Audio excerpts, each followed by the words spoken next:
Stop.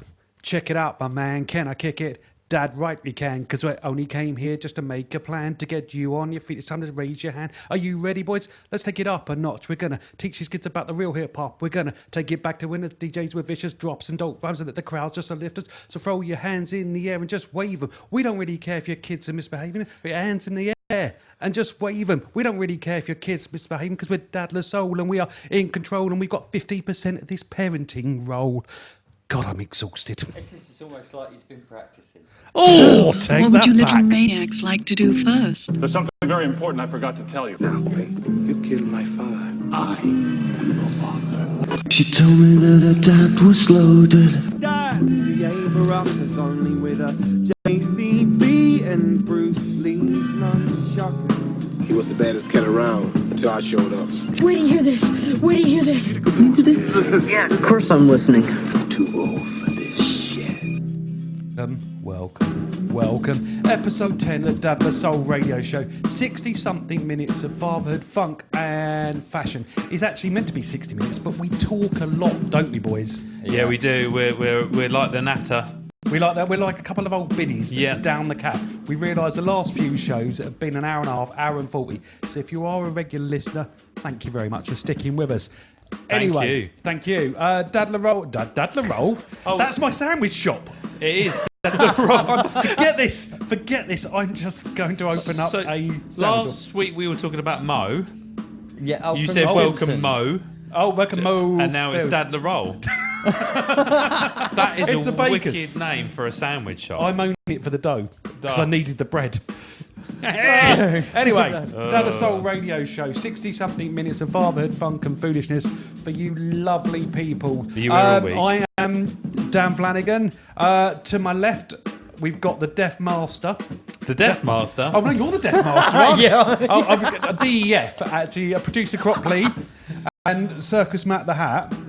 And we are here to... What are we going to talk about today? Well, what's coming up on the show today, then? What's coming? That sounds very professional. It does, doesn't it? We have got some politics for religion. We've got a very, very exclusive interview with Erkan Mustafa, a.k.a. Roland Browning from Grange Hill. So if you're a person of a certain age, as many of us are, Roland was a massive part of Erkan, rather, give his proper title, was a huge part of our lives growing up. We've got some great music. We've got 5 minutes of funk from DJ Trick. Yeah.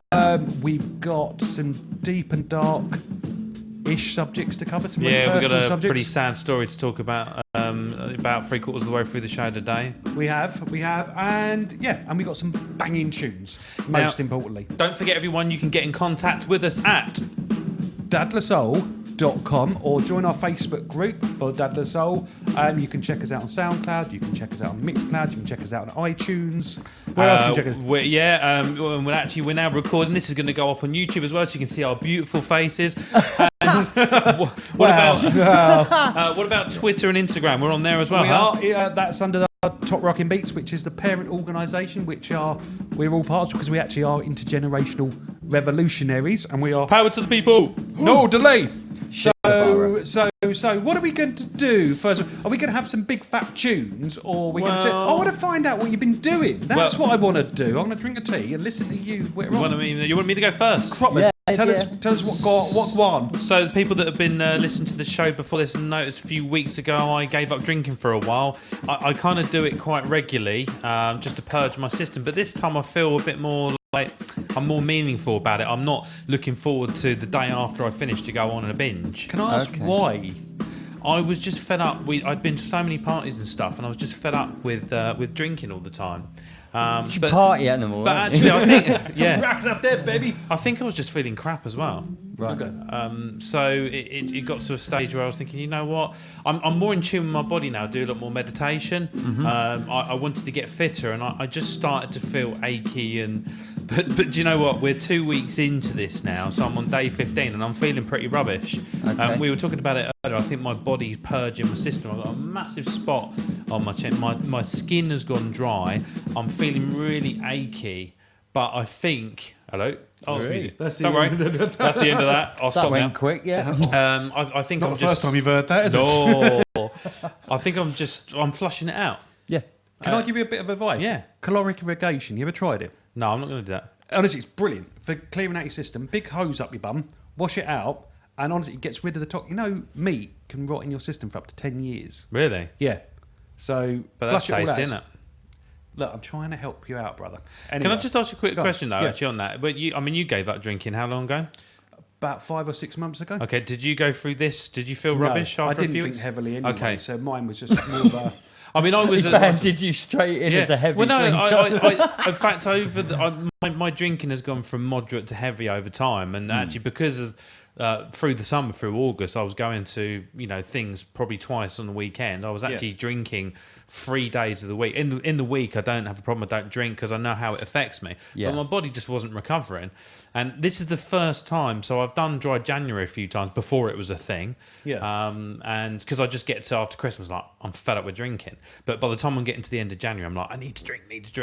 But this is the first time I've sort of stopped, probably after a heavy month, and I just feel rubbish. Well, but well done. You'll get through. You've got to Yeah, I get it know. out of your system and purge, like you say. I can't blame the not drinking for feeling rubbish. I must blame the drink. Have your 8 pints Yeah. of water every day. Yeah, I do drink And just- quite a lot. Probably not as much as I should, but But has that got gin in it? Is No. that actually a water bottle with other things? yeah, no, it's Sponsored water. by Smirnoff. Thank you for that. What have you Okay. been up to, Matt? I just want to say, tell us. well done to Cropley, actually. I Thank think you. for that to be a user-generated kind of initiative, Yeah. I think that shows real responsibility. So Yeah, I just I'm hope impressed. I start to feel a bit better soon. Hang in there, man. I hugged you earlier, and you felt amazing. So, Wow, okay. You know, I didn't feel like a cold spring, though. yeah, no, He felt amazing. yeah, he did. Who's she? Matt, what's Or going he. on with you? Oh, Matt! Matt! What's Yeah. going on with you, Matt? Stop shouting. What's going on with me? I've spent the last few months, I've spent the last 20 years convinced that there was something not quite right with my hearing, but it's been really evident over, I'd say, probably the last 9 months. And I'd been really quick to pounce on the kids and say that, like, Emma's just hit teenage, so she speaks in mumbles and in weird speak that you can't keep up with, and it all happens so fast, and there's no punctuation in a sentence. And Anthony is very much 17-year-old lad, and nothing comes out as a real world. So I've spent the last few months chasing him around the house, going, "For God's sake, will you speak properly?" And had a lovely appointment with a really cool guy in Action for Deafness. So anyone who's got issues or questions about your hearing, they're really, really good people to go and see. They dealt with me very sensitively and informed me that I need to apologise to the kids because I need a hearing aid on both ears. So Now you've admitted that in public, there's no going back, is there? what in terms of what? You could have used it as a card, you know. No, Bring it out honesty, later. man. Honesty, I've got to own it. I've slated them loads, and it's not really their fault. That's so rubbish. I've got That's to own rubbish. Do you know, I think now, like, the fact of wearing one, I know it's kind of like a thing that you think, you probably didn't want to do, but actually they're so good and small these days that you're just not going to... it. Yeah, I don't know that I'm not getting one of those little digital ones Okay. that just pops in your ear and You're no gonna one get can a see horn. it. It's a full on. It's a full on. This guy follows me round holding this tusk that everyone has to speak into. And, That's yeah. a good look. I think you could probably... I've seen some of your costumes. I could rock it. Yeah, I you could could go actually, the Viking route. Yeah. Something like that. So we were looking forward to you having a gramophone strapped to your head Well, in the very near future. I asked how it's going to work with headphones. Like I've got no issue with. I was a bit spun out. I was a bit like, oh, okay, like, is my body failing? But actually, the fact is that I've had questions over my hearing for 20 years. So Is it, it's always been I'll there, say the but- word right, degenerative, or is it caused by something? I've got to go off and have an MRI on my head to suss that one Uh-oh. out. Yeah, I know, yeah. Because there's a chance that it may be associated to a childhood head trauma that I okay. experienced. It could also be another head trauma that I had just a handful of years ago that's aggravated it. It could have damaged Explains the a bones. lot. So, yeah, mate, it was the best smash of the head ever. I wear... For anyone who's now watching, you can see I wear very baggy trousers. I had these hippie pants on that literally the crutch pretty much touched the floor. I was sat cross-legged on a fire escape, jumped up really quick to go inside, and my feet were just wrapped up in my trousers. So I fell over myself and went straight into a wall and a solid wood door. Lost the vision in my right eye and was like severely concussed for 3 days. And when I went to A&E, they said I had injuries and I ripped ripped all the muscles in the back of my neck and my shoulder. So yeah, they said my injuries were concurrent with a 70-mile-an-hour head-on crash. Wow. I didn't know I could fall over so fast. No. Your injuries are concurrent with stupidity They are. and not getting up quickly with big baggy trousers. No, Anyway, man, I can't MC be that Hammer. stupid. I've learned. look Okay. up- MC Hammer trousers. Stop going off on these tangents. What have you been up to? This and that and the other. Some of you might know or listen to. I'm learning to co-parent at the moment, so that has got its lovely ups and downs, and a lot of downs and some ups. So this weekend we went to it was a friend of, or it was two friends of my little lad. It was a birthday party and it was a Nerf Wars. So traditionally I've always gone and shot kids, which is just nothing to do with parties. With Nerf guns. No, who mentioned Nerf? Do I Submachine look gun. like a man has Nerf? Yeah. I love Potato mucking gun. about with the kids. Yeah, spud guns. But it's really weird because there was loads of people that I hadn't seen in months. You know, you have these school-run circles that you're very much part of, and then suddenly, if you come out of that bubble, it's a bit weird. So going back into that bubble.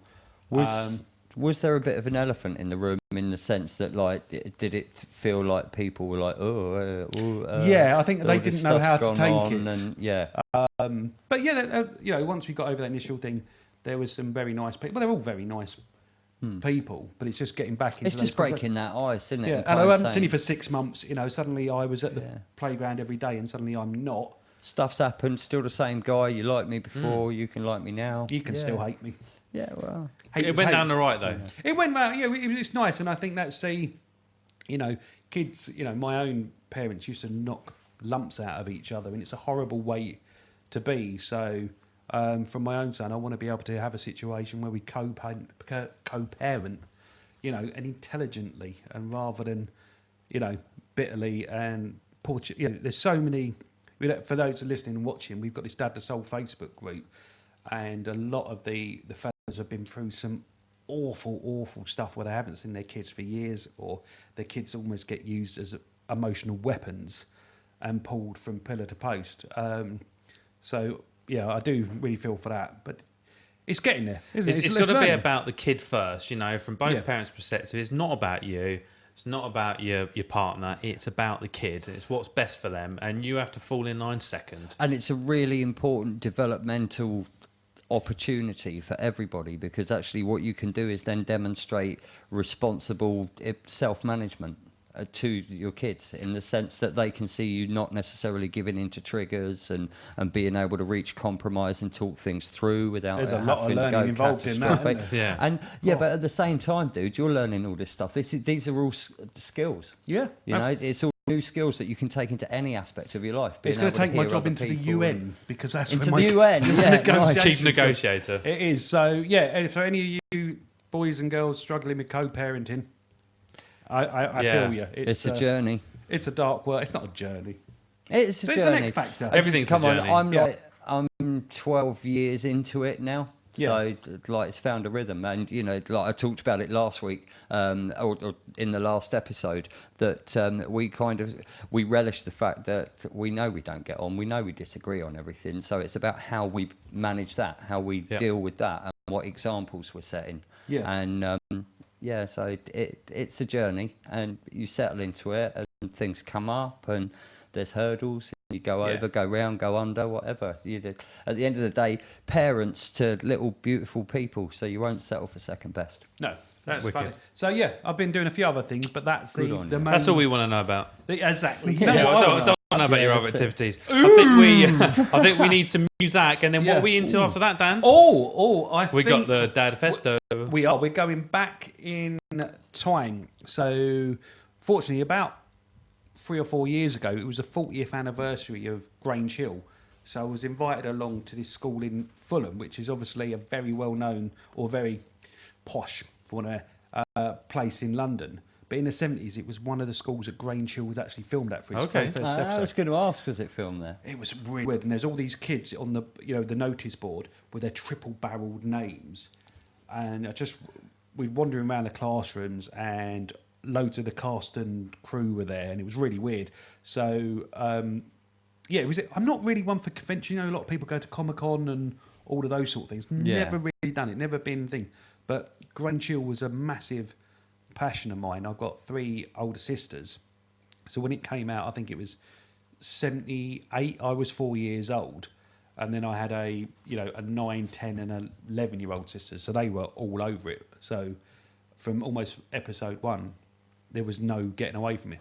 So, yeah, anyway, I sat with the lovely Erkan Mustafa, who's Roland, and I interviewed him, and it was really weird. But anyway, after this wonderful bit of tune, we'll play the interview. There's some... So I just want to mention it was the sound quality in this interview. It was in a big, old, fashioned school hall. So it's probably not the most amazing, but he's a good lad, and I think this has never been heard anywhere apart from my front room. So, Wicked. Matt, you're going to play that's some... exciting What stuff. tune have we got, Matt? We got a really, really cool tune, actually. Cause We don't play anything but cool tunes, Matt. Oh, yes. Absolutely. Think about it. This one ties in beautifully with your chat with Erkan, and Yeah. it also I'd put a shout out and send this one in the direction of my mum, because they're both very big Pink Floyd fans. And can I also say this is the anthem for all home educators out there? Yes, yes, bro. And with no further ado, let's have it. Spin that tune.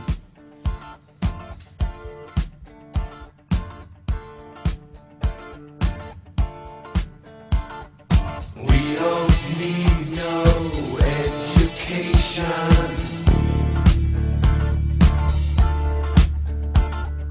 We don't need no thought control. No dark sarcasm in the classroom.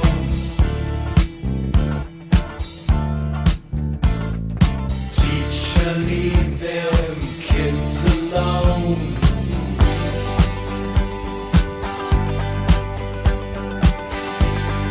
Hey! Teacher, leave them kids alone. All in all, it's just another brick in the wall. All in all, you're just another brick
All in all, there's just another brick in the wall. Right, this is the Dad the Soul radio show, and now for the next few minutes, I'm going to take you back to a little chat I had with a lovely man called Erkan Mustafa, aka Roland Browning of Grange Hill fame. Right, just tell me, when was the last time you were back at the school? It's weird because I was driving up this morning. My girlfriend asked me the same question. She said, "Thanks. When was the last time you was here?" And I was like, "I've got a feeling it must have been about 1984. I think I only did 3 years here." Right, okay. So that was weird. A hell of an impact in those 3 years. Oh yeah, extremely. We're talking about a TV show that gathered 15 million viewers. Yeah. TV show Saturday night, 3 million viewers. Modern times. Yeah. However, obviously we don't realise back that age what impact it has. How old were you? I started on the show when I was 11. Right, okay. So you're very much mirroring the character. First year of my senior school. Yeah. First year Grange Hill. And walking through those gates this morning, I stopped and I had a lump. And it was weird. It was like my girlfriend, I said, "It's weird. I've not been through these," and I walked through these gates so many years ago. And it's quite poignant today that when I walk through those gates, I also think about our friend Terry Sue Pat, who passed away a year today. It was a year today? A year today. Okay. And he was the first ever pupil to walk through a Grange Hill set of gates. Yeah. So it's quite poignant for me to walk through them gates that I walked in, knowing that Terry had already walked into an iconic set of gates. So that's really weird to walk into this building. Yeah. I've not had a good walk around yet because I'm doing the tours later on today. Yeah. I know it has changed quite a bit. But it's weird coming back to an event like this where the fans can actually experience, and that's the thing, the beauty. When Scott and the guys told me about what they were doing, I was like, wow. Because it's a very iconic location for Grange Hill fans. A lot happened at this building inside the playgrounds. We used some of the rooms here. We didn't really film many interiors, but we did do some. Most of our interiors was studio. And it's very, when the guys told me they were doing this, I was thinking, bloody hell, you guys have done marvellous to get this building. And it gives those fans of the show an opportunity that only so many people had that opportunity to walk through those gates and to be around the school. Yeah, we know the school's being used now, but I don't think the pupils who come here today realise the significance of it. Give their mums and dads and stuff like that, yeah. Okay. That's a bit weird. Yeah. Can I ask, right, you said you were 11 when you started. Yeah, I was 11. Your world must have gone upside down within a matter of weeks. How the hell did you cope with that? And what were the fun bits? And the bad bits? Because you've got obviously, a hard time. listen, yes, at the end of the day, when you're 11 years of age, you never come from an acting background, you're just a normal kid from a normal primary school. How did you get the break? The break it's a funny story. I've said it hundreds of times. Basically, the BBC were looking for a fat kid. Simple as that. They went to these drama schools. Drama schools at the time didn't have working class fat children. They had very middle class boys who could do ballet. So the press got involved. They were looking for this fat child. At the time, I was a child and I was fat, so there was a bonus there. I'd already had a step in. Went from my auditions, 2 auditions, and I got the part, which was like, wow. I didn't know if I was acting or not at that age. I didn't know what it was. It just sort of came naturally. I didn't see anything. So, for me to come onto a film set, it was like, whoa, what's this about? And I think every child grows up. Did we have anybody famous in our family? And I don't see myself as famous. I just see myself as somebody that had a great opportunity to appear on TV in front of 15 million people. At the time, there was no word of celebrity. We didn't have celebrities. We had actors and we had musicians. So to come onto a show like this, it changes the world upside down. You go to real school half a day, come to film half a day. In your holidays, you'd be filming. And it was very poignant, happy times. A lot of fun. You got a group of kids together. You're going to have fun. You're going to get kids that don't like each other. It's simple as that. It's just like in any class group. And there's so many great highs for being on the show, but yet there's also lows because you lose. Looking back older now, you lose part of your identity of who you are, and sometimes that's quite hard for a lot of people to regain their identity because when you're going through that identity. And you grew up in the public eye as well. Teenage years are difficult enough as it is. It sort of gave.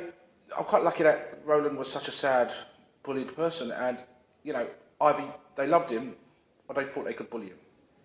Well, I'm an East London boy. You know, we grow up on our manners in our areas. We know how to look after ourselves. So very good humour, a very good wit. I was never turned to violence. I'm very sharp, very quick-witted. So I could put people down, you know, very, very quickly, which helps. So, you know, there is lows, but I was quite lucky that I had a great family, great supportive friends. And to me, I don't understand when people say it was a horrid time. You know, some people had a horrid time. I didn't. I just had a wonderful time. So, yeah, there's always some lows. Some lows is like you miss out on school trips with your own classmates, which was quite weird when I'm already going to Wales filming with his classmates. You know, it's one of those. I wasn't being greedy. Yeah. But you need to have that balance. So yeah, it's really, yeah, I could say that I had a marvellous time. And the impact that show had, so the fact that we're sitting here nearly 40 years later talking about it. It was only You're still involved in it. And that's it. It was only last Tuesday, and it's weird. It was only last Tuesday that I realised it was 30 years since I went to America Just Say No campaign. It's quite weird that I remember the day, because the day before my cousin got married. So I had to leave the wedding early as a 16-year-old, get ready to go to America. And it's really weird that after all these years, and it is, like, you know, we're talking, I'm 46. So 36 years ago, I first got to part of Grange Hill. Yeah. And it's weird. And the reason why I'm still involved in it, and because one, the guys who put on these events love Grange Hill, and they love everything they do about the show. And they've supported on numerous things that we've done. Charity events, they've come down, they've been there. I invited them down to Terry's memorial because they gave Terry joy to do these events. Has the auction already taken place? I know there's an auction. We have an art auction that we can find out on Facebook. And we've got 41 artists or street artists who basically said, there you go, have some of our pieces. Lovely. Some of them going like, some of their artist work could go for like £500,000 and upwards. But these guys are giving it for free. And that's what's poignant today with this event, because it is the anniversary of his death. And Terry would have loved today. She always found it fun. And it's the reason why I do this event is because, first of all, without Grange Hill, I wouldn't have been on TV. Without the fans of the show, Grange Hill wouldn't be a success. And people that do any serious acting show in the world have to take responsibility for one, for their writers for giving the character, two, for the fans of the show that keep people watching it. And there is people who say, I don't want nothing to do with Grange Hill, which fair enough, they've got, you know, their lives have moved on. But they've also got to look, without that show, they might not be where they are in this world today. And I'm very grateful for what the show's given me, for people like Scott and the boys who've put on this event and invite me down, and given me the opportunity to meet the fans of the show. And I think I'm very grateful for the fans of the show. Without the show wouldn't have existed for 30 years. You know, the BBC took it off, and they were wise to take it off. It was the right time. Maybe 10 years earlier would have been even better for them. However, you know, we are talking about one of the most iconic TV shows on our screens. And even yesterday, I met at a festival, 80s music festival, and people are coming up to me and saying, "Wow, thanks for being in my childhood." You know what? I'd rather have them thanking me than Jimmy Savile being in their lives. Yeah. Oh, yeah. Okay. Yeah, well, that's it. That was me in conversation with the lovely Erkan Mustafa, aka Roland Browning. 50 million people watching that show. That's incredible, isn't it? I know. It changed the world of TV. It changed lives, and it made household names out of, you know, a bunch of working class kids. Anyway, we have got, I think, a bit of music, and I think if there's one, well, actually, there's two songs associated with Grange Hill. One is obviously the very iconic theme tune. But I haven't got a sausage. Oh, you're showing your age now. Oh, battle. I'm younger than you. Oh, no. I'm going to take a sausage on a stick, on a fork, and whack it at your head. Yeah, I'm proper Grange Hill. Not when it got all soft and, you know, girly. Oh, me. We have, so 15 million viewers. These kids actually went to the White House.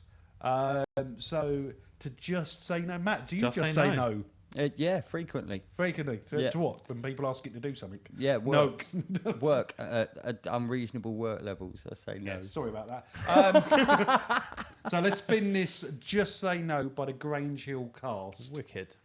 Just say no.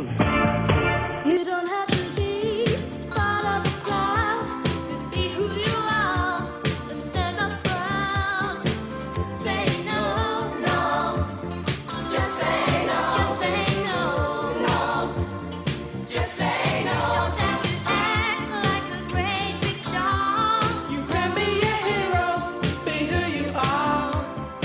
Say no, no. Just say no. Just say no.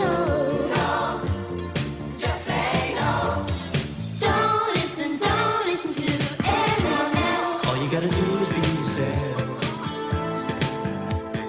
Don't listen to anyone else. All you gotta do is be yourself. You've got everything inside of you. Have faith in yourself. Your dreams will come true. Just say no, no. Just say no. Just say no, no. Just say no. Just say no, no. Just say no. Just say no.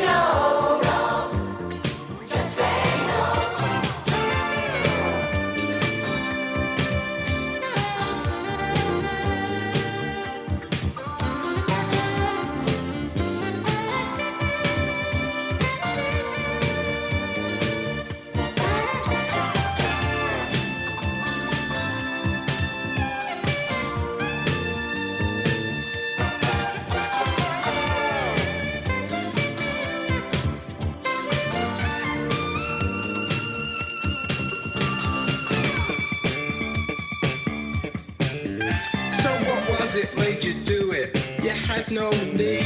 First a taste, then a craving, then it turned to greed. Calling me your main man, you didn't really understand. After all you did to me, expected me to shake your hand. No. Don't listen to anyone else. All you gotta do is be yourself. Don't listen to anyone else. All you gotta do is be yourself. You got everything inside of you. Have faith in yourself. Your dreams will come true. Say no, no. Say no. Just say no. Just say no, no. Say no. Just say no. Just say no, no. Say no. Just say no. Just say no, no. Say no. Just say no. Just say no, no. Just say no. Just say no, no. Just say no. Just say no. Just say yes. Just say, oh, yes. Oh, yes. Oh, yes. Wasn't that, if I know if you've just watched the video with us, amazing. That 80s fashion. Actually, Yes. I've got some 80s fashion. I've got a white sweatband on, especially. Matt's given me some brown leather one. And I have my leather one. Are you in like Thor or something like that? Yeah, a bit Viking. Is this the new Dadless Soul uniform? Well, apparently so. It is. It There was, you it go. was forced on me. Is that a Me Too conversation? Yes. Yes. No. I could argue that it felt like a willing wrist. Yes, it was a willing wrist. Yes, exactly. That leads me neatly on with one of my segues. Uniforms. Well, do you know the guy that invented the Segway? Go on. Do you know what happened to him? Didn't he go off a cliff? Or He something? did on a Segway. Yeah, he went. Yeah. Is that really true? Yeah, It is actually. Yeah, it's actually Oh, true. But obviously, now no I'm one gonna knows. look like a really bad person because I can't hide the fact that that's slightly amusing. Sorry. You're going to hell Because we know. don't know whether that was on purpose or not. But anyway, let's forget that segue. We do. This is Dadless Soul Radio, 60-something minutes of fatherhood, funk, and foolishness. And actually, Grange Hill, over those many years, covered, teenage pregnancy, obviously with the Zamo thing, with its drugs, they had alcoholism, kids breaking up or their parents breaking up. And it did, I think it was in series 2, 3, I'm sure there's people out there who'll correct me. They had a thing where all the kids went on strike because they didn't want to wear uniforms.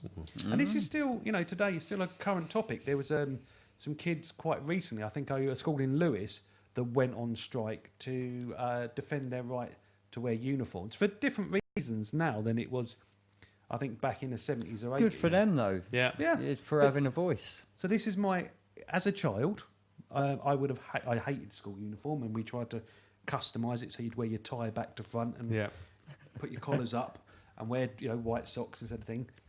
The reason they wear uniform is to obviously create a uniformed approach, and they can spot you from miles away, but also have a clear semblance of togetherness, I suppose, but also not to mark out any difference between the rich and the poor kids. Because if you have no uniforms, you've got the kids with their funky trainers, and it makes a marked difference. Yeah, all right, like that one gets a tick, but for me, all of the other lame justifications for teaching conformity in something as basic as the clothing you're wearing, I don't think uniform has its place. I would argue. You're a home educator. You don't even wear uniforms. We don't. I mean, I used to wear a uniform when I went to school. You still do on a Wednesday night. Oh yes. Do you think? Do you think that? And this has been said before, and we can discuss this. That school at the moment, although it's developed quite a lot since the 60s, the basic principle of it was you were training people to go and do as they're told and work in factories and wear the uniform. Yeah. And that still goes on. Although schools, big up the schools, there's a lot of changes going on, and a lot of teachers are doing really great stuff. And that's really acknowledge it. It's individual teachers that I've encountered along Anthony and Emma's journey in school. Individuals are fantastic. They're open to creativity. They acknowledge people's emotional differences, and they're really, really good. It's when you deal with the school as an establishment, it seems to fall back into this post-industrial revolution. That seems to be where it is. It kind of doesn't. It's like they're all a little bit scared to swim uptide against senior management. But would a school work when you've got 30, 40 children in a class? Would it work if there wasn't some kind of conformity? And that's the reason why we home educate, because we don't believe that the children could get the education they need. We don't need no. Our system isn't perfect, by the way. If anyone wants to criticise home education, I don't think anyone's is. I think that's the thing. But I think it's really hard to get 1,000 kids in a school and try and teach them all to the same level. Yeah, so don't maybe do it. Don't put 1,000 kids in a school. But what's the other option? You can't afford it. Can't afford it. That's the problem. We have limited resources, as it absolutely is. You can't have school. Encourage more people to home educate. Yeah, but I don't trust them. Don't trust them. Yeah. Anyway, I think you can be right though, because actually, speaking to someone at Mid Sussex County Council, they go in and they see children in their home situations, and they see home educators, and they're not home educating; they're just not going to school. Yeah, I think it should be regulated for sure. Yeah, I'm not saying too. just like stop kids going to school and off they go, because obviously that brings about loads of you're removing a massive safeguarding support network from the kids. Absolutely. Which is why we're really happy we get to see your boys regularly. You're safeguarding my kids. Yeah, there is a different. It's everybody's responsibility. Yeah, absolutely. Yeah. Well, that's the community thing, though, isn't it? Raise a child, but there's a different angle to it nowadays, where it's about the gender neutrality of uniform. Kids, the girls used to, have a skirt, below their knee or not below their knees, and the boys in trousers all used to wear short trousers. Now, obviously, with gender fluidity, there's a whole different argument, and I really feel for the teachers and the head teachers that have got to try and conquer this new territory and appease everybody, because I think it's a really easy solution. What? Providing it's within, so like every school that's got mixed genders, that's got boys and girls, has a boys' uniform code and a girls' uniform code. So as long as it doesn't matter what their gender is, providing they're wearing something that's from that uniform. But what if they don't have to vote with any gender? If they're gender fluid? Well, so what are they doing? If they're gender fluid and they don't want to associate with any particular gender, they're either going to end up in trousers, shorts, or a skirt. What other things can you wear? Well, I don't know. Cardboard box. That's what they.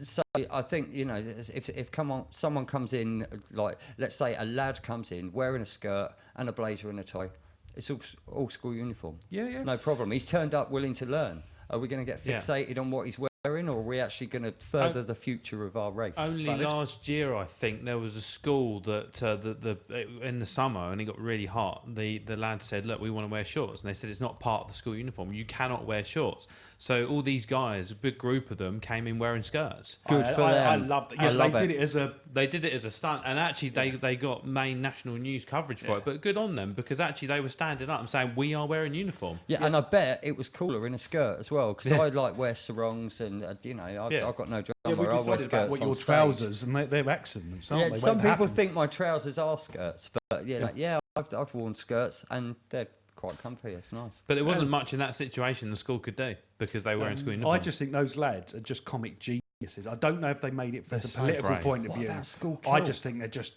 cheeky sods. Yeah, definitely. Pull it off. Anyway, that was school uniform. So we'd love to know what you understand, you like, or are you for or against it, or you like Mark on a Wednesday night, you dress up in school uniform.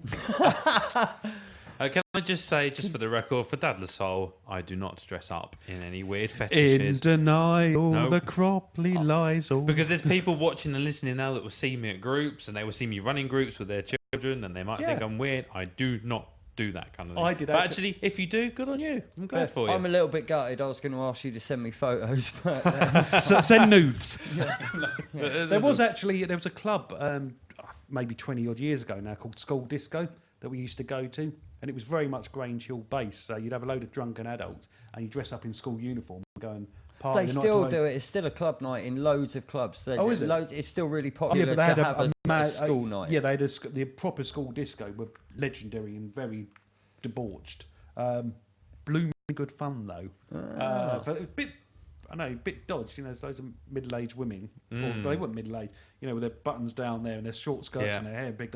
So he's selling it's on it. dodgy ground. Oh yeah, I did. So anyway, guys, I think we need to go into what's coming up in Dad the Soul over the next few weeks, and then go into a 5-minute funk mix. I think. He sounds like a absolutely, teacher. For somebody who doesn't send his did. kids to school, That's headmaster That's Cropley. because he's a home educator. He doesn't need someone else to do it. I'm trying to keep the tempo of this show, and they keep rabbiting on. So anyway, what's coming up in the next few weeks? What's coming on? Well, dun dun dun dun dun. On the new club alert. On the 19th of October, we are going to be launching in sunny Brighton. Woohoo. So we've got this lovely venue called Platform 9, which was Hove Town Hall. Is it Hove actually? It is Hove actually. Hove actually. I used to live pretty much across the road. It's lovely, huge, funky co-working space. Sonetta and Seb, the guys that run it, and Abby, actually. So thank you very much for giving it to us to try this weird stuff out they're doing. So we've got the lovely crew from Audio Active coming down to give us a rap battle. We've got our lovely Matt Marchant, who's our toy doctor, and then we've got all our other activities. So we have a lot of dads from Brighton area come over to our clubs in Hurstpere Point and Worthing. We thought it's only fair that we give them their own ones. And thank you all who came along to Hurstpere Point this weekend. It was a great session. We had nearly 30 odd people there. We did some paper aeroplane competitions. Old school, baby. Some old school stuff. We had a lot of play going on. And a lot of dads connecting, actually, which is what it's all about. Can I ask a quick question about the paper airplanes? Did anyone actually produce what is known to be the best, most successful paper airplane? Well, I think I've got that. I'll show you later, actually. Well, you can tell me in a nutshell. What shape is it? What shape is it? Is it triangular? It's more Concorde shaped. No, it's rubbish. Okay, it's not as good as fight. No, I'll blow your mind with it later. And we've also got Worthing coming up at the end of this month. We got 26, I think, of September. We are actually part of the Tide of Light, which is this huge 40,000 people parade that goes through Worthing on the 2nd of November. And on our club that day, we've got the lovely Bianca from Great to Create. We're letting a girl in. Ooh. Hey. But she's lovely. And we've built this big like bumblebee thing that is actually going to be in the parade. Wow. So we're going to go in a bumblebee. As in a bumblebee, but we're going to put paper mache in there and paint it and glue it. What's the buzz? I don't know. And we've got a big banner, and basically we're going to get a load of dads and kids in this parade. We've got that. We've got the Hurstpere Point's coming up beginning of October. We've got a zombie mask making. So come on to the www.dadthesoul.com. Find all out the more. details on there, and more details about the upcoming festival that we're doing. Yes. But now we've got back to our regular session. If anybody listened last week, you'll know we had the wonderful Dave and Triss, aka Tailor Made Beats and DJ Trick from Get It Together. Dave did a 5-minute funk, which is 13 songs. He laid down the gauntlet. This time we've got a little mix from the lovely DJ Trick for our 5 minutes of funk. So, Matt. Yes. You ready to spin that joint? Spin that wheel. Well, you're not ready, so you press the button, aren't you? Yeah, click that mouse.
And there we have it. That was a... Oh, hello. On the conveyor belt now, we have... Higher, low. What was that? Name that tune? Not name that tune. The Price is Right. Price is Right. No, there's another one. Did he do it? Did he? No, I don't think know. we're mixing our metaphors and Okay. TV brain. Never mind, we'll stop there. Anyway, this is the Dadler Soul And then- radio show. 60-something minutes of fatherhood funk and really funky tunes. So big up DJ Trick. Big up Yeah, the Trick. big up. We've got next week, we've got Rob Life has done as a wicked mix. And then we've also got DJ Random who's promised us a mix. So if anybody is listening or watching that wants to throw down, 5 minutes of funk. Throw down that funky mix. Yeah, do us a mix. Send it in. We'd be very, very grateful. We'll pay you in peanuts and cuddles. And if you're allergic to peanuts, we'd watch you roll around the floor going, "Help me, I can't breathe."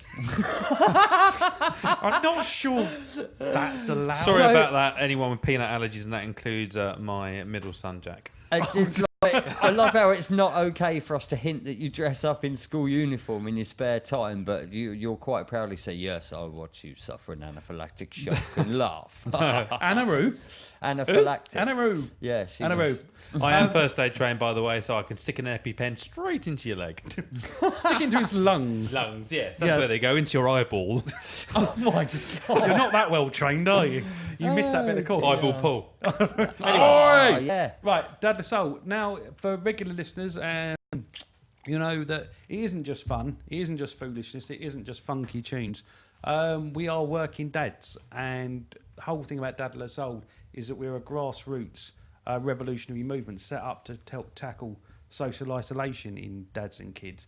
And as men and as fathers, it can be bloody hard. We have a load of pressures on there that we simply are not, well, no, they're simply not allowed to. We are not used to sharing. So there was a story, I've got me fingered on there, that caught me particularly this week. I don't know if anybody saw it. There was this poor man, a dad in Australia that penned something on LinkedIn. 8 years ago, he set up a very successful software startup, but he realised he hadn't taken a week off. And last week, during a conference call, he got told that one of his 8-year-old boys had died. Wow, God. And he's written this beautiful, very, very poignant thing about actually the importance of having a work-life balance. Are you going to read that out, or just is it out? Yes, I don't know if I can, to be honest, because I don't know if I'd hold it together. But do you want me to? Yes, if you could, Matt. Actually, I'll find it. So, but what I was trying to, a conversation now is one of the reasons that Dadler Soul and Top Rocking Beats started is because I had no work-life balance. I was out early in the morning commuting and coming back very late at night, and that was my priority. And that all changed 4 years ago. But I know there's so many other fellas that are not able to have that, opportunity. We're all fortunate because we work for ourselves and each other, so we have that choice of flexibility. You've got pressure working for yourself as well. Yeah, but I've managed to get more of a work-life balance. There was 2 years of my life where I was a operations director for a company down in Brighton. We had 30 members of staff. I was the first person in that building in the morning. I was the last person out at night, and I only saw my kids when they were sleeping, and it killed me. And I vowed. Did you recognise that at the time? No, I just recognised I had to go in and do my job. I had so many more people other than my kids reliant on me. Yeah. That if I didn't do my job right, the whole operation would fall down. I had engineers across the country, and things were going all the time. So I had to go in and do that preparation before and afterwards, because actually, as an operations director or even an operations manager in a business, your opening times, it's like a war zone. The parts haven't turned up, the engineer's not turned up, my van's broken down, the salesman needs to know where so-and-so is, when can you get this on? You cannot do your normal job and any admin stuff that you need to do around that. Although we had people to do our admin, you still got to do other stuff. So no, at the time I didn't recognise it. But it was only when I came out of that, or near the end of it, that I thought, I'm not seeing my kids grow up. So I've strived then to get more of a work-life balance. It's taken me 5 years to get it more now. I no longer work weekends. Very occasionally. So I spend those weekends with my kids. I see people on LinkedIn, there's a few guys that I'm connected to, and they almost I feel sad for them in a way. They're like, oh, it's Sunday again. They're posting a video and I'm out working, making sure all my customers are. And I kind of think, God, please don't do it. Yeah. You know, yes, you know, at some point you've got to, building a business up, you've got to be there for your customers. But at some point you've got to say, no, do you know what? I have a life. It's about priorities, isn't it? I've lost jobs over being a dad. Really? And when Anthony was first born, he was born by emergency cesarean, and so his mum was really, really quite poorly. It took her a long time to recover. I can't remember exactly how long it was that I ended up being off work. I think. What were you doing at that time? I was a senior play worker and a nursery nurse. And I stepped back from both of it. And I was given 4 weeks of kind of like paid and everything's cool leave, and then a couple of weeks of unpaid and don't worry, there's no pressure leave. And for the remaining 6 weeks, I had a couple of times where I was asked, when am I coming back? And I said, I still don't have a date yet. And I was told that was unacceptable. And I said, I'm not asking anyone to accept it. I'm telling you what it is. Whether I've got a job when I come back is up to you. And it was about what was important to me at the time. Good on you, though. Jobs can come and go. Like by that time in my life, I'd worked in different industries. I wasn't building my own business, so that's kind of a different aspect. But I'm self-employed now. If something comes up for my kids and I need to be there, I'm not self-employed. Yeah, I think I'm only now, or the last couple of years, actually aware of that. You're talking about those fellas on LinkedIn. I understand that mentality because it's almost doing 70, 80 hours a week. I used to wear as a badge of honour. They do, yeah. Because it was me providing for my family, but actually I was providing in the wrong way.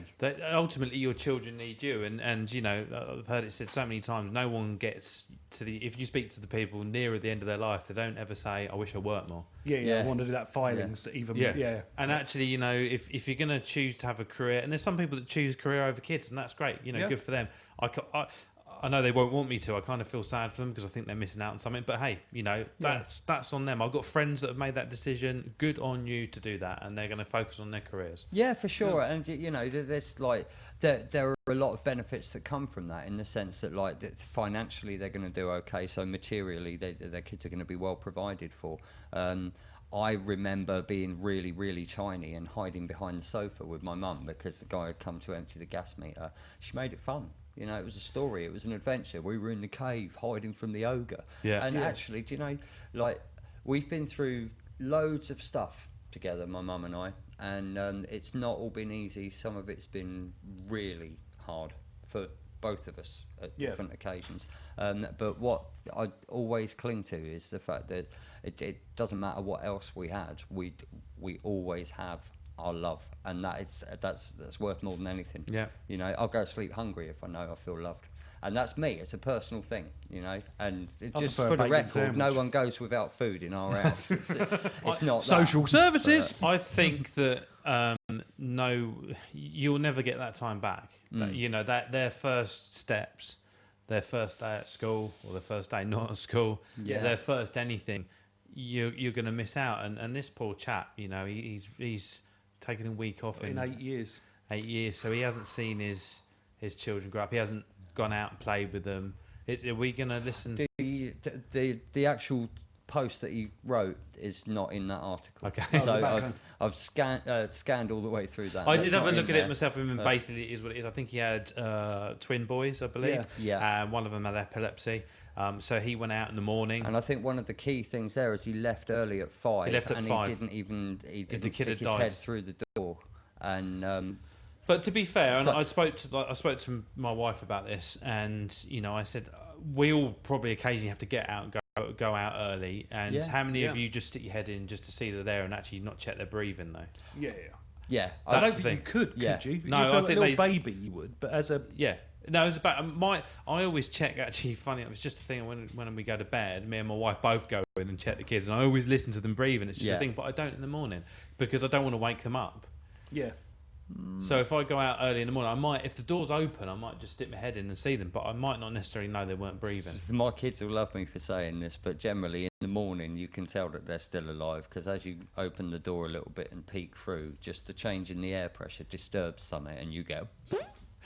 As they roll over, and it's like, oh yeah, okay. Dead man Still walking, breathing from Matt. both Dead ends. man walking. Yeah, you are. You're in Yeah. trouble now. So It's all good. yeah, it's being, let's say, as a father, it's challenging.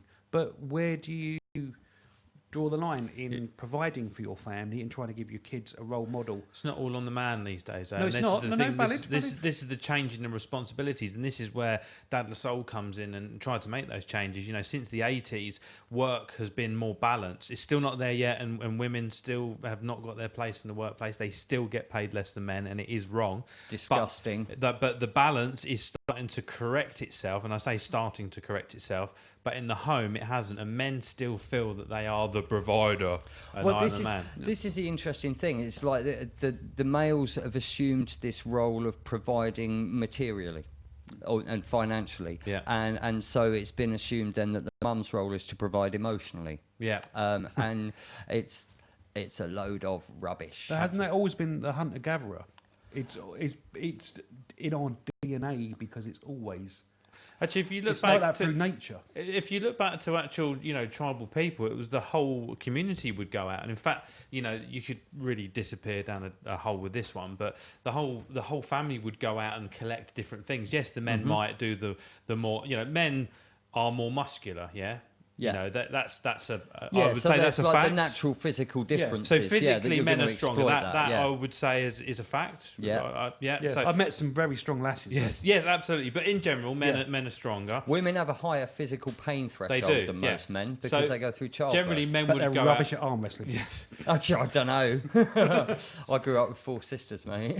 So I think back in the day, back in caveman day, or maybe after that, the men would go out and wrestle the whatever the food Tyrannosaurus and the Rexes. women would gather the berries. They would come back and they would sit around the fire and talk and be family like. They would live to their means. So I think everyone was a hunter gatherer. They just maybe hunter gatherer different things.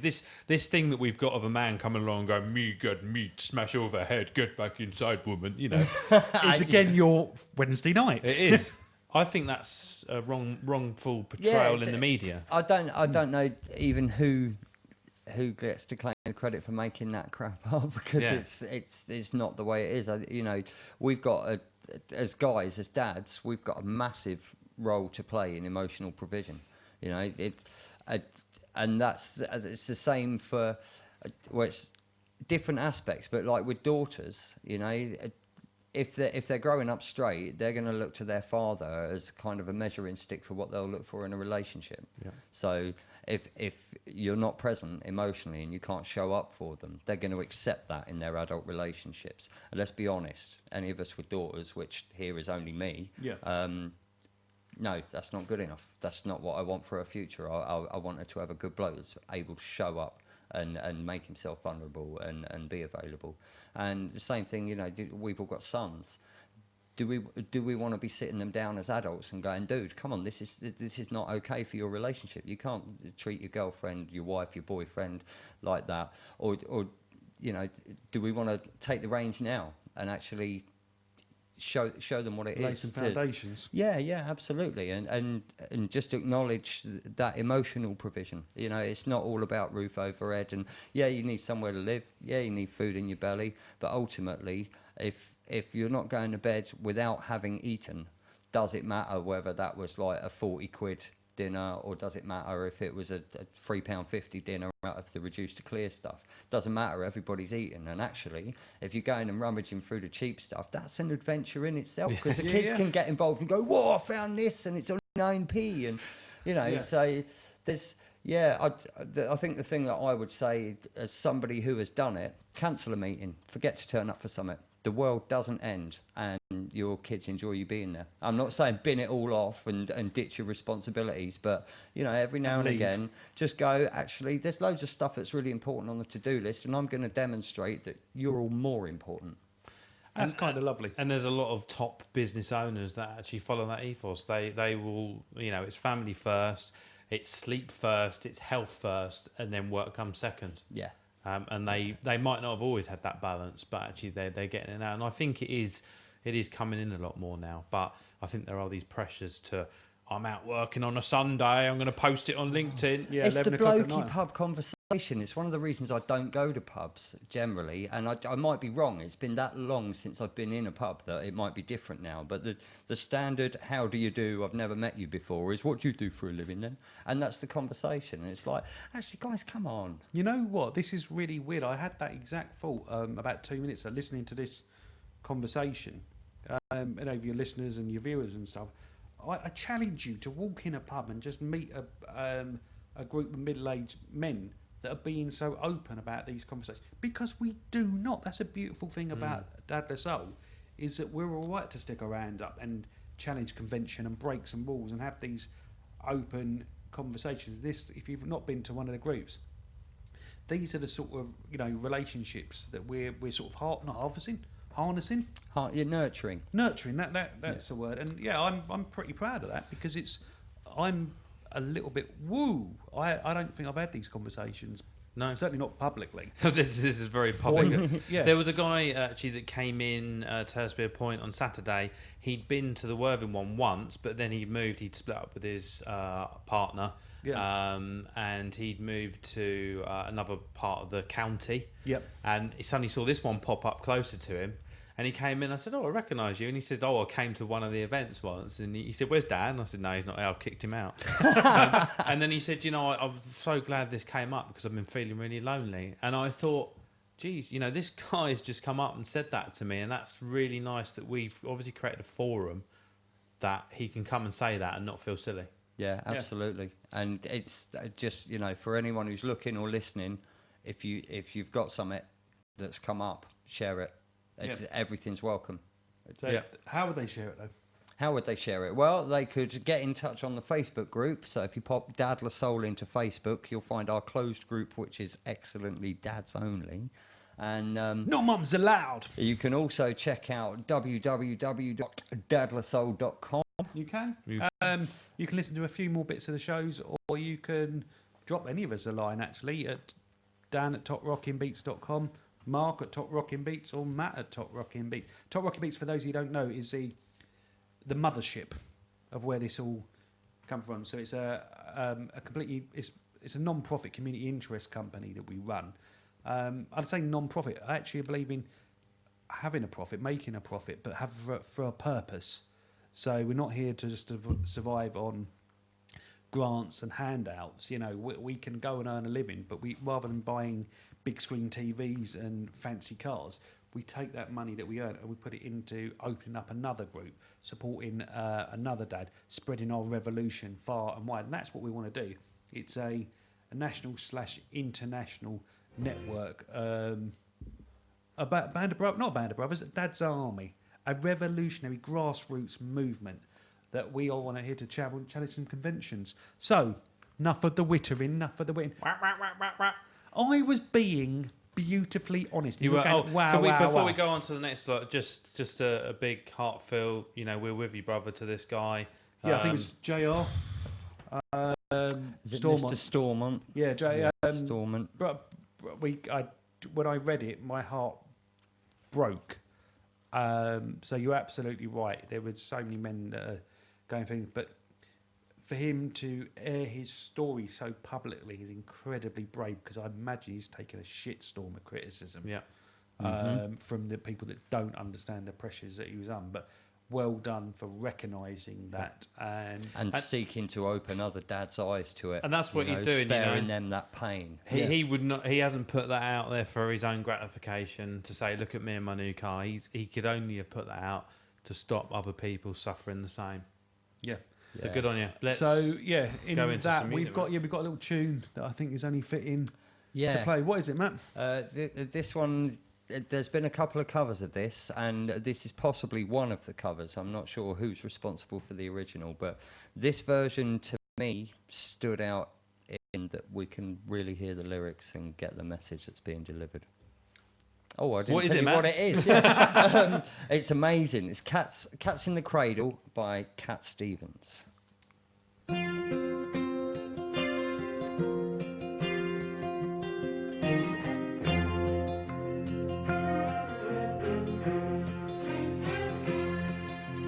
Child arrived just the other day. He came to the world in the usual way, but there were planes to catch and bills to pay. He learned to walk while I was away, and he was talking for I knew it, and as he grew, he'd say, I'm gonna be like you, Dad, you know I'm gonna be like you. And the cat's in the cradle and the silver spoon, little boy blue and the man on the moon. When you're coming home, Dad, I don't know when, but we'll get together then. You know we'll have a good time then.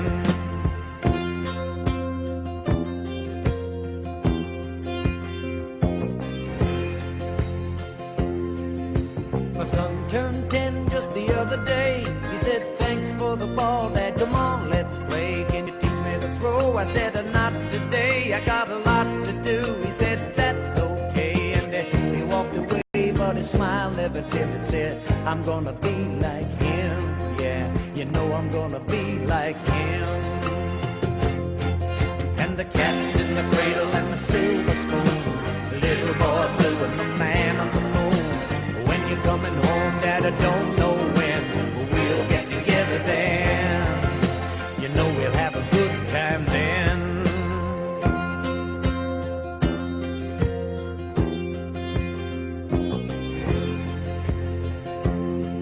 Well, he came from college just the other day, so much like a man I just had to say, son, I'm proud of you. Can you sit for a while? He shook his head and he said with a smile, what I'd really like, Dad, is to borrow the car keys. See you later, can I have them, please? And the cat's in the cradle and the silver spoon, little boy blue and the man on the moon. When you're coming home, son, I don't know when, but we'll get together then, Dad. You know we'll have a good time then.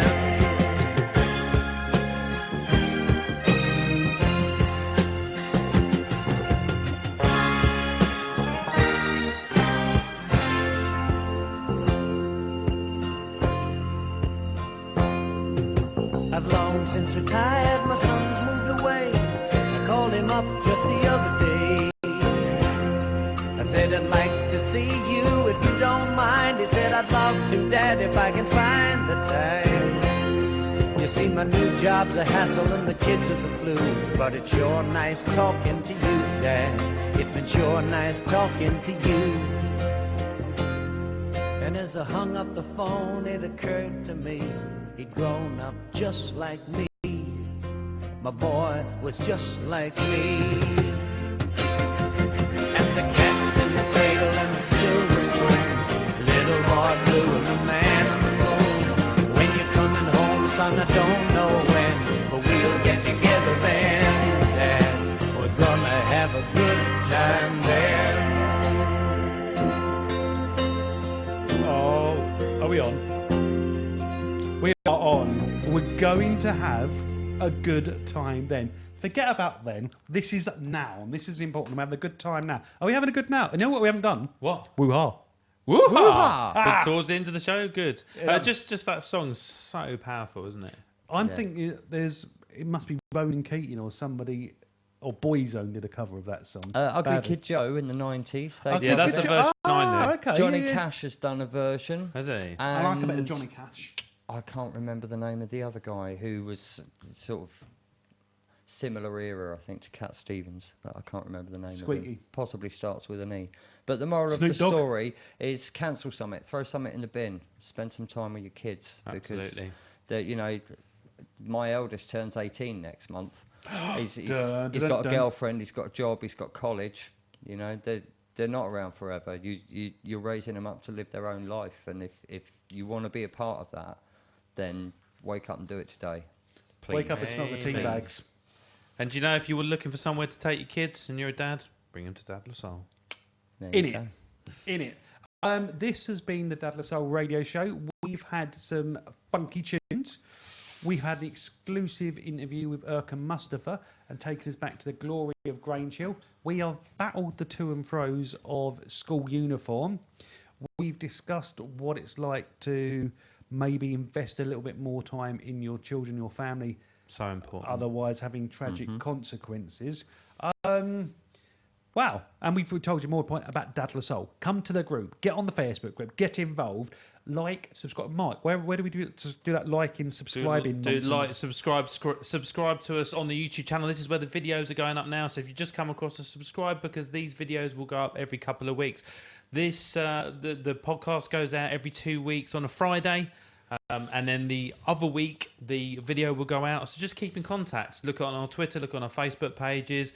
Make sure you like the Talk Rockin' Beats page. If you're a dad, come on the Dad La Soul page. If you're not, you can't. You can. Yeah, and get in contact with us direct. You know, we've got our own Twitter pages. Well, I've got my own Twitter page as well, but you can email us like we said earlier on. I don't do Twitter, but you can hit me up on Instagram. You can hit him.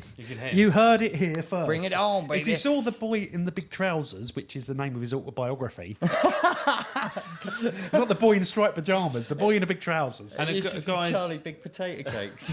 Just an important point is this show is for you. You know, we enjoy doing it. Please give us some feedback, you know, constructive. Don't say Dan's got a silly beard or Mark's got a big spot on his chin. Both of which are true. Both of which are true. Please give us some constructive criticism. Tell us what you like. Tell us what you don't like. Is the show too long? Is the show too short? We need to make it for you guys. Please give us some feedback. Tell us what you want. Not just feedback. We want contributions. So we want your 5 minutes of funk for your DJs. Regular listeners know we'll have a normally something called the 60-second sound off, where you get to rant about anything else that gets anything at all that gets up your nose. We've given it a break this week because we're actually in a pretty good mood, and also you don't want to hear just about our whinges, but we're really keen to hear yours. So just record it on your phone, send us a little file. It doesn't have to be beautifully edited. That's what he's for. And yeah, I think I've got actually talking about feedback. A big shout to Mark Hamilton, who's one of our dads. He loves our 5 minutes of funk.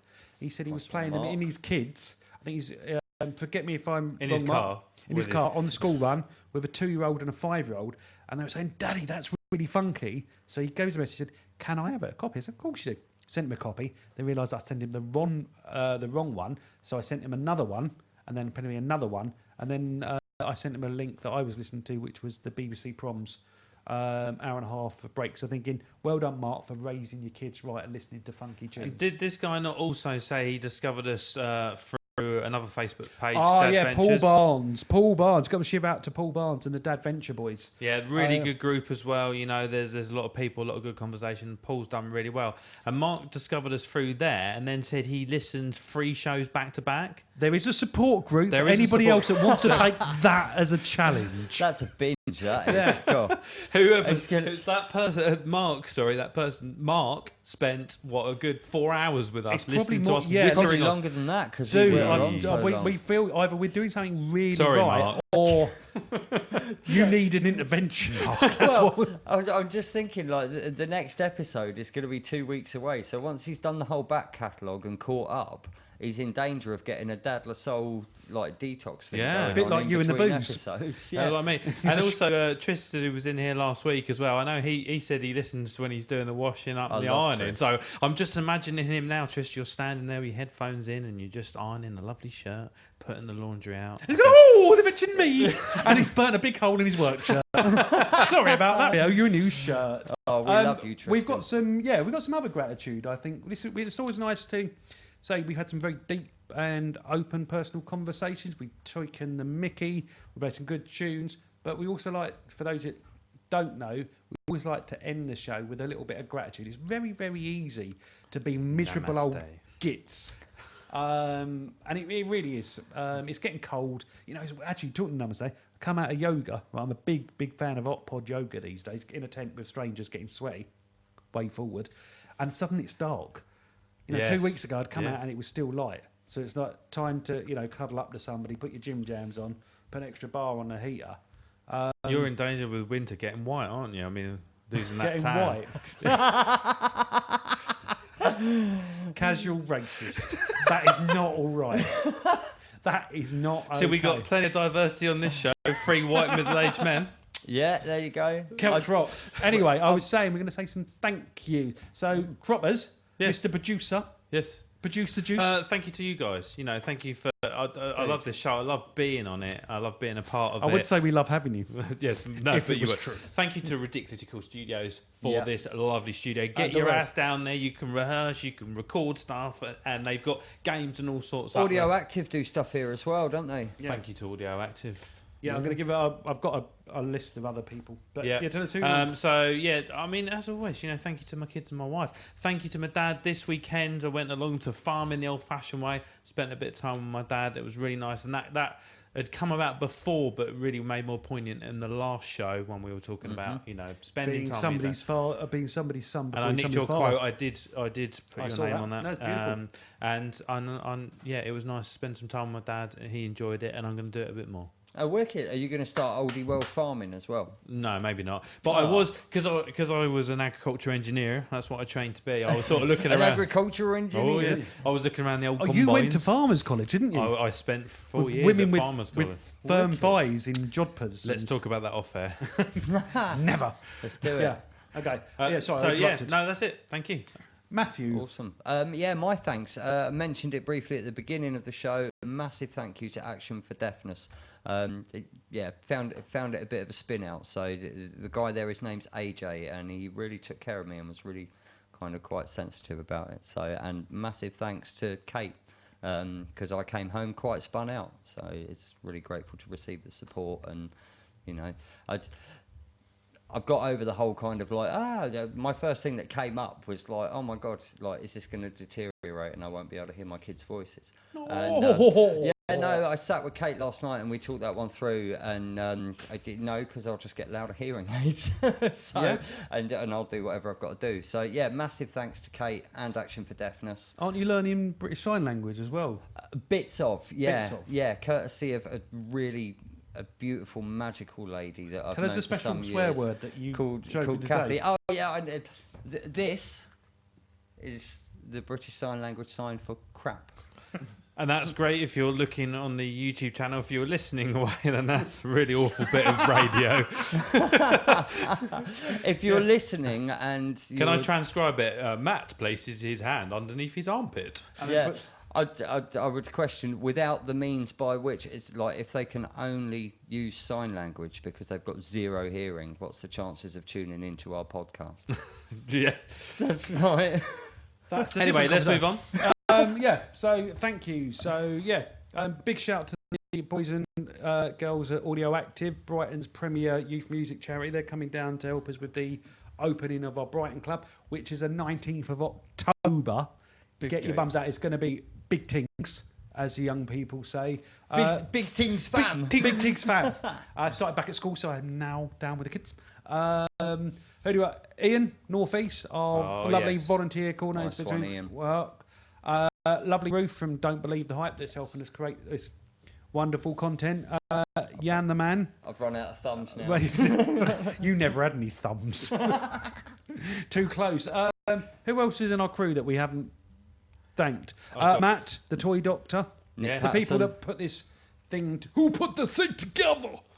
Yeah, I mean, I think I hate that's sometimes when I hate sort of name checking people because sometimes you forget someone and go back. But thank you to everyone that's involved with Dad the Soul. You're all very beautiful people. We love you from the bottom of our Actually, just quickly, you mentioned Ian there. If you want to get involved with Dad the Soul, if you want to volunteer, we need your help. Get in touch with Ian at toprockinbeats.com. That is it. So this has been how many minutes? Dun dun dun dun. What did we say? Normally 60. We said normally 60. 85 at the moment. By the time we finish 90. Do you know what? This is episode 10. In all of that time, we've never got to Happy 60. birthday! We're double figures. Oh, happy birthday to you.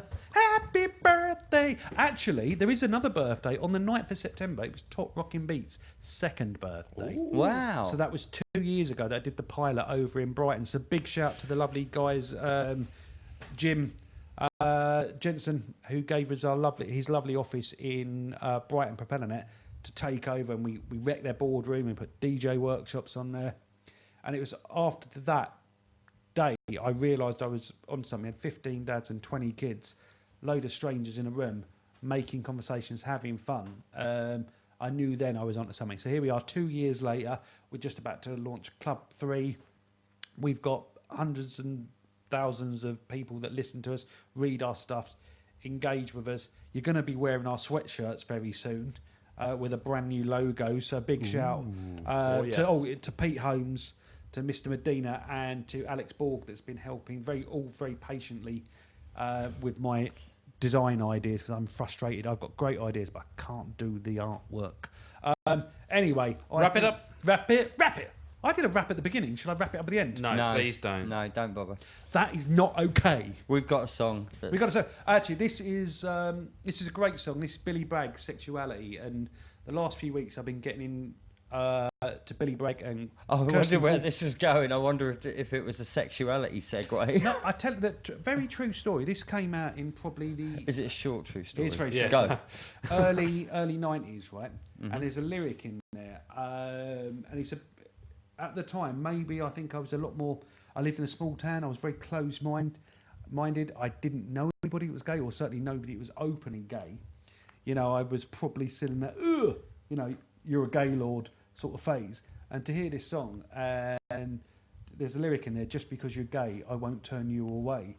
It really stuck with me as a teenager, I suppose, or early 20s. Nice. And I've loved it ever since. So Billy Bragg he's a righteous dude. Happy days. Cool. Yeah, so actually, talking about one last thing about Billy Bragg. The lovely Come Aidan on, Goatley, who's going on tour, stand-up comedian who's doing Happy Britain that we had in episode 2. Because of some weird political connotation, he's actually changed the name of his tour to 115 Curries with Billy Bragg. Go and check out that tour. It's phenomenal. And with no more ado, we've been Dad La Soul Radio. You've been who? I've been me, you've been you, and who are he's you? been him. I'm Matt. You're who? I'm Mark Cropley. I'm whoever will have me. Right, this is Play Billy that Bragg. tune. Funky tune, white boy. I've had relations. Thanks for listening, guys. Girls from many nations. I've made passes and women of all classes.